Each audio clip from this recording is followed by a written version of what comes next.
One of the most carefully constructed images in Roman history is that of Gaius Octavius, later known as Augustus. Officially, he was never a king, never a dictator, never an emperor, not in name anyway. Instead, he styled himself princeps, first citizen, as if he were just another voice in the Senate. But in reality, he wasn't Rome's first emperor, but he was. Behind the illusion of a restored republic, Octavian held complete control over Rome's armies, provinces, finances, and legislation. He ruled unchallenged for over 4 decades. He didn't abolish the republic. He preserved its shell while gutting it from the inside. He didn't wear a crown. He didn't need one, but the road to this carefully polished stability was built on blood. He built his empire with blood and prescriptions. In 43 BCE, Octavian allied with Mark Antony and Lepidus to form the Second Triumvirate, a legally sanctioned dictatorship. One of their first acts was the proscription lists, political death sentences. Wealthy Romans, senators, and equites were declared enemies of the state, executed, and had their assets confiscated. According to Appian Civil Wars 4.6, around 300 senators and 2,000 equites were killed. Many were victims not of ideology, but of greed, their property too tempting, their influence too dangerous. These weren't just political purges, they were targeted lootings dressed up as justice. Among the most shocking names on the list, Cicero. He betrayed Cicero, his mentor, and had him killed. Yes, Cicero, the orator, the defender of the Republic, and Octavian's former ally. Cicero had supported Octavian early on, seeing him as a useful counterbalance to Mark Antony. He praised him, guided him, even called him the young man to be praised, admired, and raised up. But when Antony demanded Cicero's name on the death list, Octavian didn't hesitate. Some sources even suggest he agreed to it as a bargaining chip to keep Antony on board. Cicero was hunted down, murdered, and his severed hands and head were nailed to the rostra, the very stage from which he had once spoken so proudly. Octavian had no qualms turning on allies. He made and unmade friendships as easily as flipping a coin. He turned on his allies and crushed them. Lepidus was quietly forced into political irrelevance, stripped of power, and exiled to a life of ceremonial obscurity. Mark Antony, his old ally, war hero, and even brother-in-law, became the next obstacle. Octavian launched a calculated smear campaign, accusing Antony of betraying Roman values, of falling under the spell of Cleopatra, the exotic Eastern queen. But the betrayal wasn't just rhetorical. According to Cassius Dio, Octavian proposed a military exchange. Antony would send ships from Egypt, and in return, Octavian would provide legions to support Antony's campaign in the east. Antony agreed. The ships arrived. The legions did not. Octavian simply kept them. It was a bait and switch, an elegant theft of military power that left Antony weakened and Octavian one step closer to domination. Then came the final blow. The Senate, pushed by Octavian's propaganda, didn't declare war on Antony. That might have been politically divisive. They declared war on Cleopatra. The foreign queen became the scapegoat, and Octavian the patriot. In 31 BCE, his navy crushed Antony and Cleopatra at the Battle of Actium. The lovers fled to Egypt.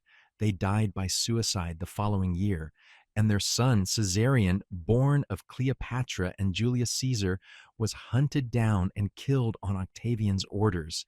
2 Caesars are one too many, he supposedly said. No rivals, no heirs, no loose ends. And when the dust settled, Octavian stepped forward not as a tyrant, but as Rome's humble savior. He ruled like a king while pretending to be a citizen. In 27 BCE, Octavian performed one of the most brilliant political theater acts in Roman history. He stood before the Senate and publicly offered to relinquish all his powers, claiming his mission was complete. The Republic, he said, was restored. He would retire to private life. But behind the scenes, he had set the stage for chaos. According to Cassius Dio, During this so-called abdication, Octavian ensured that Rome's grain supplies mysteriously vanished, markets emptied, bread lines lengthened, the city teetered on the edge of famine, and it didn't take long for the panic to boil over. The senators, pressured by the desperate Roman populace, were soon knocking at his door.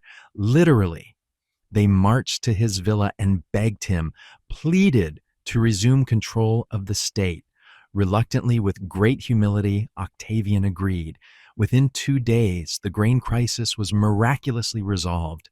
Supplies reappeared as if by magic, but there was no time for shipments to arrive from Egypt or Africa.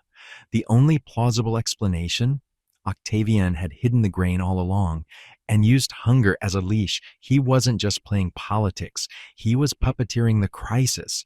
In return for his sacrifice, the Senate rewarded him with the title Augustus, the revered one. He refused titles like Rex or dictator, but secured tribunician powers, military command, and legal immunity for life. The Senate still met, elections still occurred, but only as rituals of obedience.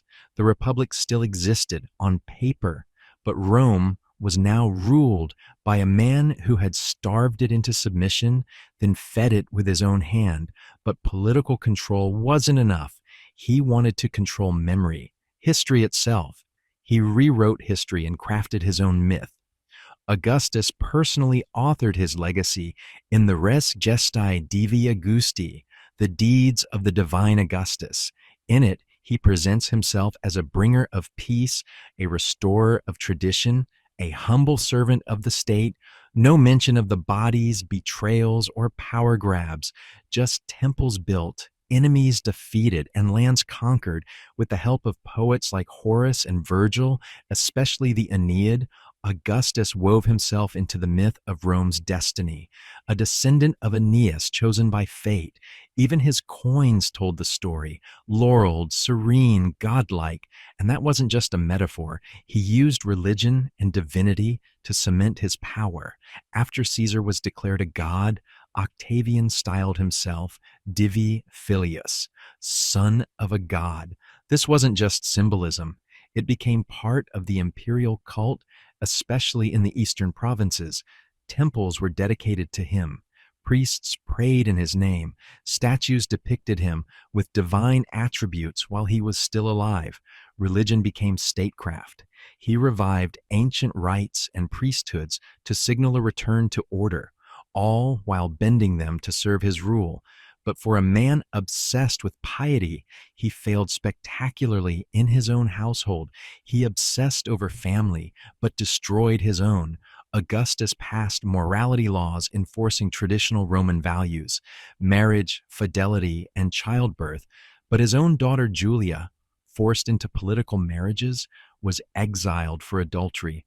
Some say it was a pretext to rid himself of a political embarrassment. His heirs, Marcellus, Gaius, Lucius, all died young.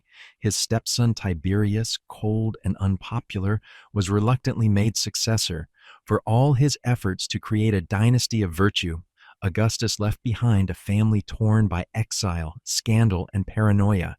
And yet Rome was quiet, peaceful, stable. He used peace to mask total control. The Pax Romana, the Roman peace, became one of his proudest slogans. For the first time in decades, there was no civil war. Trade flourished. Roads were built. Cities expanded. But peace under Augustus came with surveillance, informants, propaganda, and an iron grip on dissent. Elections were rituals. The Senate was a stage. Opposition didn't just fail, it vanished. And that brings us to the great illusion at the center of it all. The Republic died wearing a mask, and he made the mask. Augustus didn't seize power with brute force. He let others hand it to him.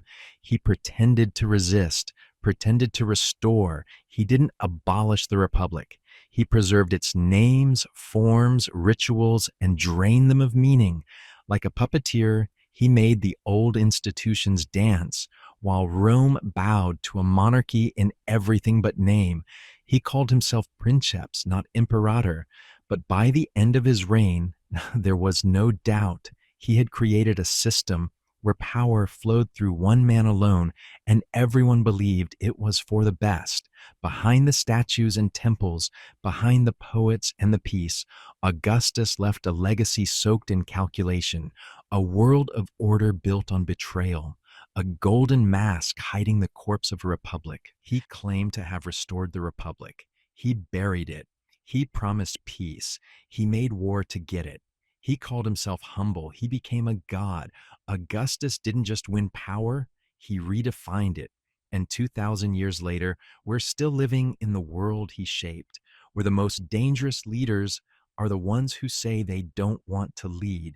If you enjoyed this dive into Rome's deadliest puppeteer, give the video a like, leave a comment with your favorite twist from his rise, and subscribe for more true history that's stranger and darker than fiction. Because when it comes to empires, nothing is ever as it seems. Thanks for watching.